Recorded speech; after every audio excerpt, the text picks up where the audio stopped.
خط تو آپ نے بہت سے پڑھے ہوں گے، مگر ایک طوائف کا خط پڑھا ہے کبھی؟ کرشن چندر کی کہانی ایک طوائف کا خط۔ پنڈت جواہر لال نہرو اور قائد اعظم جناح کے نام۔ مجھے امید ہے کہ اس سے پہلے آپ کو کسی طوائف کا خط نہ ملا ہوگا۔ یہ بھی امید کرتی ہوں کہ آج تک آپ نے میری اور اس قماش کی دوسری عورتوں کی صورت بھی نہ دیکھی ہوگی۔ یہ بھی جانتی ہوں کہ آپ کو میرا یہ خط لکھنا کس قدر معیوب ہے، اور وہ بھی ایسا کھلا خط۔ مگر کیا کروں، حالات کچھ ایسے ہیں، اور ان دونوں لڑکیوں کا تقاضا اتنا شدید ہو کہ میں یہ خط لکھے بغیر نہیں رہ سکتی۔ یہ خط میں نہیں لکھ رہی ہوں، یہ خط مجھ سے بیلا اور بطول لکھوا رہی ہیں۔ میں صدق دل سے معافی چاہتی ہوں اگر میرے خط میں کوئی فقرہ آپ کو ناگوار گزرے، اسے میری مجبوری پر محمول کیجیے گا۔ بیلا اور بطول مجھ سے یہ خط کیوں لکھوا رہی ہیں؟ یہ دونوں لڑکیاں کون ہیں اور ان کا تقاضا اس قدر شدید کیوں ہے؟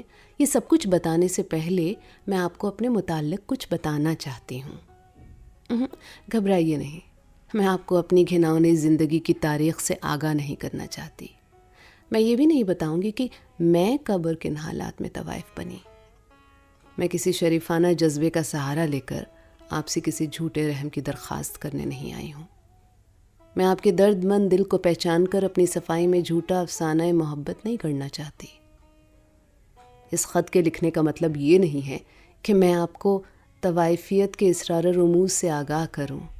مجھے اپنی صفائی میں کچھ نہیں کہنا ہے۔ میں صرف اپنے متعلق چند ایسی باتیں بتانا چاہتی ہوں جن کا آگے چل کر بیلا اور بطول کی زندگی پر اثر پڑ سکتا ہے۔ آپ لوگ کئی بار بمبئی آئے ہوں گے، جناح صاحب نے تو بمبئی کو بہت دیکھا ہو، مگر آپ نے ہمارا بازار کاہے کو دیکھا ہوگا؟ جس بازار میں میں رہتی ہوں وہ فارس روڈ کہلاتا ہے۔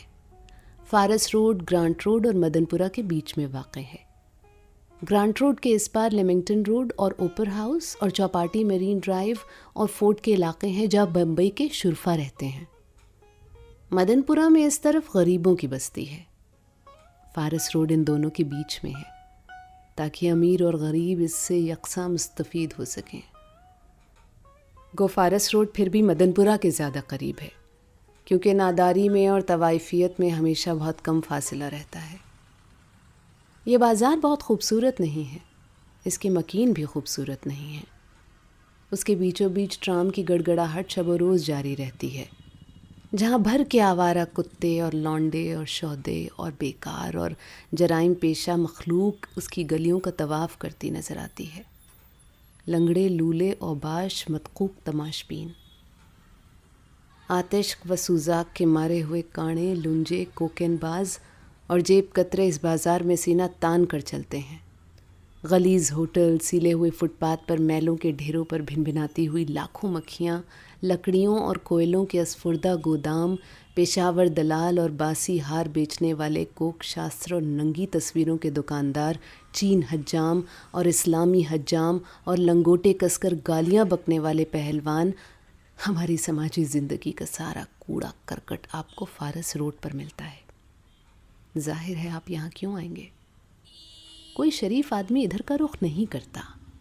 شریف آدمی جتنے ہیں وہ گرانٹ روڈ کے اس پار رہتے ہیں، اور جو بہت ہی شریف ہیں وہ مالوار ہل پر قیام کرتے ہیں۔ میں ایک بار جناح صاحب کی کوٹھی کے سامنے سے گزری تھی اور وہاں میں نے جھک کر سلام بھی کیا تھا۔ بطول بھی میرے ساتھ تھی۔ بطول کو آپ سے جناح صاحب اس قدر عقیدت ہے، اس کو میں کبھی ٹھیک طرح سے بیان نہ کر سکوں گی۔ خدا اور رسول کے بعد دنیا میں اگر وہ کسی کو چاہتی ہو تو صرف وہ آپ ہیں۔ اس نے آپ کی تصویر لاکٹ میں لگا کر اپنے سینے سے لگا رکھی ہو، کسی بری نیت سے نہیں۔ بطول کی عمر ابھی 11 برس کی ہے، چھوٹی سی لڑکی ہی تو ہے وہ۔ گو فارس روڈ والے ابھی سے اس کے متعلق برے برے ارادے کر رہے ہیں، مگر خیر وہ کبھی آپ کو بتاؤں گی۔ تو یہ ہے فارس روڈ جہاں میں رہتی ہوں۔ فارس روڈ کے مغربی سرے پر جہاں چینی حجام کی دکان ہے، اس کے قریب ایک اندھیری گلی کے موڑ پر میری دکان ہے۔ لوگ تو اسے دکان نہیں کہتے، مگر خیر آپ دانا ہیں، آپ سے کیا چھپاؤں گی۔ یہی کہوں گی، وہاں پر میری دکان ہے، اور وہاں پر میں اس طرح بیوپار کرتی ہوں جس طرح بنیاد، سبزی والا، پھل والا، ہوٹل والا، موٹر والا، سنیما والا، کپڑے والا یا کوئی اور دکاندار بیوپار کرتا ہے، اور ہر بیوپار میں گاہک کو خوش کرنے کے علاوہ اپنے فائدے کی بھی سوچتا ہے۔ میرا بیوپار بھی اسی طرح کا ہے۔ فرق صرف اتنا ہے کہ میں بلیک مارکیٹ نہیں کرتی، اور مجھ میں اور دوسرے بیوپاریوں میں کوئی فرق نہیں۔ یہ دکان اچھی جگہ پر واقع نہیں ہے۔ یہاں رات تو کجا دن میں بھی لوگ ٹھوکر کھا جاتے ہیں۔ اس اندھیری گلی میں لوگ اپنی جیبیں خالی کر کے جاتے ہیں، شراب پی کر جاتے ہیں، جہاں بھر کے گالیاں بکتے ہیں، جہاں بات بات پر چھرا زنی ہوتی ہے، وہاں ایک خوں دوسرے تیسرے روز ہوتے رہتے ہیں۔ غرض کہ ہر وقت جان ذیق میں رہتی ہے، اور پھر میں کوئی اچھی طوائف نہیں ہوں کہ پوئی جا کے رہوں یا ورلی پر سمندر کے کنارے ایک کوٹھی لے سکوں۔ میں ایک بہت ہی معمولی درجے کی طوائف ہوں، اور اگر میں نے سارا ہندوستان دیکھا ہے اور گھاٹ گھاٹ کا پانی پیا ہے اور ہر طرح کے لوگوں کی صحبت میں بیٹھی ہوں، لیکن اب 10 سال سے اسی شہر بمبئی میں اسی فارس روڈ پر اسی دکان میں بیٹھی ہوں، اور اب تو مجھے اس دکان کی پگڑی کے 6000 روپے تک ملتے ہیں۔ حالانکہ یہ جگہ کوئی اتنی اچھی نہیں ہے۔ فضا متعفن ہے، کیچڑ چاروں طرف پھیلی ہوئی ہے، گندگی کے انبار لگے ہوئے ہیں، اور خارش زدہ کتے گھبرائے ہوئے گراہکوں کی طرف کاٹ کھانے کو لپکتے ہیں۔ پھر بھی مجھے اس جگہ کی پگڑی 6000 روپے تک ملتی ہے۔ اس جگہ میری دکان ایک منزلہ مکان میں ہے۔ اس کے 2 کمرے ہیں۔ سامنے کا کمرہ میری بیٹھک ہے، یہاں میں گاتی ہوں، ناچتی ہوں، گراہکوں کو رجھاتی ہوں۔ پیچھے کا کمرہ باورچی خانے اور غسل خانے اور سونے کے کمرے کا کام دیتا ہے۔ یہاں ایک طرف نل ہے، ایک طرف ہنڈیا ہے، اور ایک طرف ایک بڑا سا پلنگ ہے، اور اس کے نیچے ایک اور چھوٹا سا پلنگ ہے، اور اس کے نیچے میرے کپڑوں کے صندوق ہے۔ باہر والے کمرے میں بجلی کی روشنی ہے، لیکن اندر والے کمرے میں بالکل اندھیرا ہے۔ مالک مکان نے برسوں سے قلعی نہیں کرائی، نہ وہ کرائے گا۔ اتنی فرصت کسے ہے؟ میں تو رات بھر ناچتی ہوں، گاتی ہوں، اور دن کو وہیں گاؤں تکیے پر سر ٹیک کر سو جاتی ہوں۔ بیلا اور بطول کو پیچھے کا کمرہ دے رکھا ہے۔ اکثر گاہک جب ادھر منہ دھونے کے لیے جاتے ہیں تو بیلا اور بطول پھٹی پھٹی نگاہوں سے انہیں دیکھنے لگ جاتی ہیں۔ جو کچھ ان کی نگاہیں کہتی ہیں، میرا یہ خط بھی وہی کہتا ہے۔ اگر وہ میرے پاس اس وقت نہ ہوتی تو یہ گنہگار بندی آپ کی خدمت میں یہ گستاخی نہ کرتی۔ جانتی ہوں دنیا مجھ پر تھو تھو کرے گی، شاید آپ تک میرا یہ خط بھی نہ پہنچے گا، پھر بھی مجبور ہوں یہ خط لکھ کے ہی رہوں گی کہ بیلا اور بطول کی مرضی یہی ہے۔ شاید آپ قیاس کر رہے ہوں کہ بیلا اور بطول میری لڑکیاں ہیں۔ نہیں، یہ غلط ہے، میری کوئی لڑکی نہیں ہے۔ ان دونوں لڑکیوں کو میں نے بازار سے خریدا ہے۔ جن دنوں ہندو مسلم فساد زوروں پر تھا اور گرانٹ روڈ اور فارس روڈ اور مدن پورہ پر انسانی خون پانی کی طرح بہایا جا رہا تھا، ان دنوں میں نے بیلا کو ایک مسلمان دلال سے 300 روپے کے عوض خریدا تھا۔ یہ مسلمان دلال اس لڑکی کو دلی سے لایا تھا جہاں بیلا کے ماں باپ رہتے تھے۔ بیلا کے ماں باپ راول پنڈی میں راجہ بازار کے عقب میں پنچ ہاؤس کے سامنے کی گلی میں رہتے تھے۔ متوسط طبقے کا گھرانہ تھا، شرافت اور سادگی گھٹی میں پڑی تھی۔ بیلا اپنے ماں باپ کی اکلوتی بیٹی تھی، اور جب راول پنڈی میں مسلمانوں نے ہندوؤں کو تہہ تیغ کرنا شروع کیا، اس وقت 4تھی جماعت میں پڑھتی تھی۔ یہ 12 جولائی کا واقعہ ہے۔ بیلا اپنے اسکول سے پڑھ کر گھر آ رہی تھی کہ اس نے اپنے گھر کے سامنے اور دوسرے ہندوؤں کے گھروں کے سامنے ایک جمع غفیر دیکھا۔ یہ لوگ مسلح تھے اور گھروں کو آگ لگا رہے تھے، اور لوگوں کو اور ان کے بچوں کو اور ان کی عورتوں کو گھر سے باہر نکال کر انہیں قتل کر رہے تھے۔ ساتھ ساتھ اللہ اکبر کا نعرہ بھی بلند کرتے جاتے تھے۔ بیلا نے اپنی آنکھوں سے اپنے باپ کو قتل ہوتے ہوئے دیکھا، پھر اس نے اپنی آنکھوں سے اپنی ماں کو دم توڑتے ہوئے دیکھا۔ وحشی مسلمانوں نے اس کے پستان کاٹ کر پھینک دیے تھے، وہ پستان جن سے ایک ماں، کوئی ماں، ہندو ماں یا مسلمان ماں، عیسائی ماں یا یہودی ماں، اپنے بچے کو دودھ پلاتی ہے اور انسانوں کی زندگی میں کائنات کی وسعت میں تخلیق کا ایک نیا باب کھولتی ہے۔ وہ دودھ بھرے پستان اللہ اکبر کے نعروں کے ساتھ کاٹ ڈالے گئے۔ کسی نے تخلیق کے ساتھ اتنا ظلم کیا تھا، کسی ظالم اندھیرے نے ان کی روحوں میں یہ سیاہی بھر دی تھی۔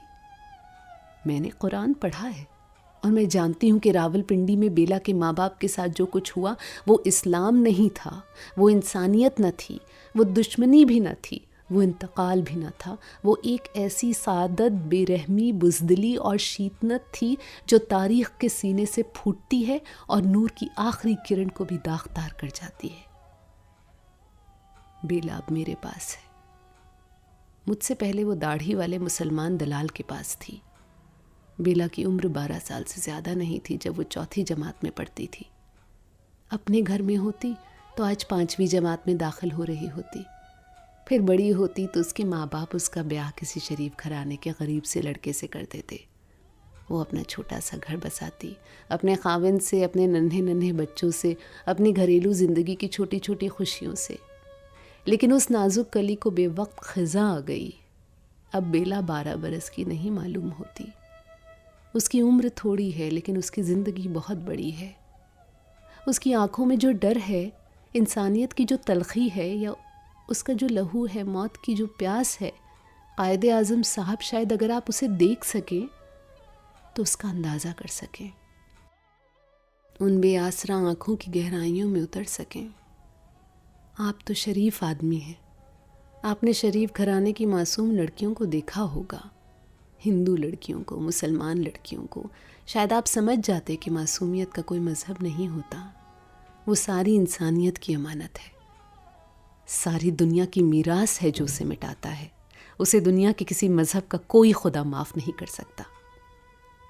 بطول اور بیلا دونوں سگی بہنوں کی طرح میرے یہاں رہتی ہیں۔ بطول اور بیلا سگی بہنیں نہیں ہیں۔ بطول مسلمان لڑکی ہے، بیلا نے ہندو گھر میں جنم لیا۔ آج دونوں فارس روڈ پر ایک رنڈی کے گھر میں بیٹھی ہیں۔ اگر بیلا راولپنڈی سے آئی ہے تو بطول جالندھر کے ایک گاؤں کھیمکرن کے ایک پٹھان کی بیٹی ہے۔ بطول کے باپ کی 7 بیٹیاں تھیں، 3 شادی شدہ اور 4 کنواریاں۔ بطول کا باپ کھیمکرن میں ایک معمولی کاشتکار تھا، غریب پٹھان لیکن غیور پٹھان جو دیوں سے کھیمکرن میں آ کے بس گیا تھا۔ جاٹوں کے اس گاؤں میں یہی 3-4 گھر پٹھانوں کے تھے۔ یہ لوگ جس حلم و آشتی سے رہتے تھے، شاید اس کا اندازہ پنڈت جی آپ کو اس امر سے ہوگا کہ مسلمان ہونے پر بھی ان لوگوں کو اپنے گاؤں میں مسجد بنانے کی اجازت نہ تھی۔ یہ لوگ گھر میں چپ چاپ اپنی نماز ادا کرتے۔ صدیوں سے جب سے مہاراجہ رنجیت سنگھ نے انان حکومت سنبھالی تھی، کسی مومن نے اس گاؤں میں اذان نہ دی تھی۔ ان کا دل عرفان سے روشن تھا لیکن دنیاوی مجبوریاں اس قدر شدید تھیں اور پھر رواداری کا خیال اس قدر غالب تھا کہ لب وا کرنے کی ہمت نہ ہوتی تھی۔ بطول اپنے باپ کی چہیتی لڑکی تھی، ساتوں میں سب سے چھوٹی، سب سے پیاری، سب سے حسین۔ بطول اس قدر حسین ہے کہ ہاتھ لگانے سے میلی ہوتی ہے۔ پنڈت جی آپ تو خود کشمیر النسل ہیں اور فنکار ہو کر یہ بھی جانتے ہیں کہ خوبصورتی کسے کہتے ہیں۔ یہ خوبصورتی آج میری گندگی کے ڈھیر میں گڈمڈ ہو کر اس طرح پڑی ہے کہ اس کا پرکھ کرنے والا کوئی شریف آدمی اب مشکل سے ملے گا۔ اس گندگی میں گلے سڑے مار داڑھی، گھن مونچھوں والے ٹھیکیدار، ناپاک نگاہوں والے 4 بازاری ہی نظر آتے ہیں۔ بطول بالکل ان پڑھ ہے، اس نے صرف جناح صاحب کا نام سنا تھا۔ پاکستان کو ایک اچھا تماشا سمجھ کر اس کے نعرے لگائے تھے۔ جیسے 3-4 برس کے ننھے بچے گھر میں انقلاب زندہ باد کرتے پھرتے ہیں، 11 برسی کی تو ہے وہ۔ ان پڑھ بطول وہ چند دن ہی ہوئے میرے پاس آئی ہے۔ ایک ہندو دلال اسے میرے پاس لایا تھا، میں نے اسے 500 روپے میں خرید لیا۔ اس سے پہلے وہ کہاں تھی یہ میں نہیں کہہ سکتی۔ ہاں، لیڈی ڈاکٹر نے مجھ سے بہت کچھ کہا ہے کہ اگر آپ اسے سن لیں تو شاید پاگل ہو جائیں۔ بطول بھی اب نیم پاگل ہے۔ اس کے باپ کو جاٹوں نے اس بے دردی سے مارا کہ ہندو تہذیب کے پچھلے 6000 برس کے چھلکے اتر گئے ہیں اور انسانی بربریت اپنی وحشی ننگے روپ میں سب کے سامنے آ گئی ہے۔ پہلے تو جاٹوں نے اس کی آنکھیں نکال لیں، پھر اس کے منہ میں پیشاب کیا، پھر اس کے حلق کو چیر کر اس کی آتیں تک نکال ڈالیں، پھر اس کی شادی شدہ بیٹیوں سے زبردستی منہ کالا کیا۔ اسی وقت ان کے باپ کی لاش کے سامنے ریحانہ، گل درخشاں، مرجانہ، سوہن، بیگم، ایک ایک کر کے وحشی انسان نے اپنے مندر کی مورتیوں کو ناپاک کیا۔ جس نے انہیں زندگی عطا کی، جس نے انہیں لوریاں سنائی تھیں، جس نے ان کے سامنے شرم اور عز سے اور پاکیزگی سے سر جھکا دیا تھا، ان تمام بہنوں، بہوؤں اور ماؤں کے ساتھ زنا کیا۔ ہندو دھرم نے اپنی عزت کھو دی تھی، اپنی رواداری تباہ کر دی تھی، اپنی عظمت مٹا ڈالی تھی۔ آج رگ وید کا ہر منتر خاموش تھا، آج گرنتھ صاحب کا ہر دوہا شرمندہ تھا، آج گیتا کا ہر شلوک زخمی تھا۔ کون ہے جو میرے سامنے اجنتا کی مصوری کا نام لے سکتا ہے، اشوک کے کتبے سنا سکتا ہے، ایلورا کے صنمزادوں کے گن گا سکتا ہے؟ بطول کے بے بس بھجے ہونٹوں، اس کی باہوں پر وحشی درندوں کے دانتوں کے نشان اور اس کی بھری ہوئی ٹانگوں کی ناہمواری میں تمہاری اجنتا کی موت ہے، تمہارے ایلورا کا جنازہ ہے، تمہاری تہذیب کا کفن ہے۔ آؤ آؤ، میں تمہیں اس خوبصورتی کو دکھاؤں جو کبھی بطول تھی، اس متعفن لاش کو دکھاؤں جو آج بطول ہے۔ جذبے کی رو میں بہہ کر میں بہت کچھ کہہ گئی۔ شاید یہ سب مجھے نہ کہنا چاہیے تھا، شاید اس میں آپ کی سبکی ہے، شاید اس سے زیادہ ناگوار باتیں آپ سے اب تک کسی نے نہ کی ہوں، نہ سنائی ہوں گی۔ شاید آپ یہ سب کچھ نہیں کر سکتے، شاید تھوڑا بھی نہیں کر سکتے۔ پھر بھی ہمارے ملک میں آزادی آ گئی ہے، ہندوستان میں اور پاکستان میں، اور شاید ایک طوائف کو بھی اپنے رہنماؤں سے پوچھنے کا یہ حق ضرور ہے کہ اب بیلا اور بطول کا کیا ہوگا۔ بیلا اور بطول دو لڑکیاں ہیں، دو قومیں ہیں، دو تہذیبیں ہیں، دو مندر اور مسجد ہیں۔ بیلا اور بطول آج کل فارس روڈ پر ایک رنڈی کے یہاں رہتی ہیں جو چینی حجام کی بغل میں اپنی دکان کا دھندا چلاتی ہے۔ بیلا اور بطول کو یہ دھندا پسند نہیں، میں نے انہیں خریدا ہے، میں چاہوں تو ان سے یہ کام لے سکتی ہوں، لیکن میں سوچتی ہوں میں یہ کام نہیں کروں گی جو راول پنڈی اور جالندھر نے ان سے کیا ہے۔ میں نے انہیں اب تک فارس روڈ کی دنیا سے الگ تھلگ رکھا ہے۔ پھر بھی جب میرے گاہک پچھلے کمرے میں جا کر اپنا منہ ہاتھ دھونے لگتے ہیں، اس وقت بیلا اور بطول کی نگاہیں مجھ سے کہنے لگتی ہیں، مجھے نگاہوں کی تاب نہیں، میں ٹھیک طرح سے اس کا سندیسہ بھی آپ تک نہیں پہنچا سکتی ہوں۔ آپ کیوں نہ خود ان نگاہوں کا پیغام پڑھ لیں؟ پنڈت جی، میں چاہتی ہوں کہ آپ بطول کو اپنی بیٹی بنا لیں۔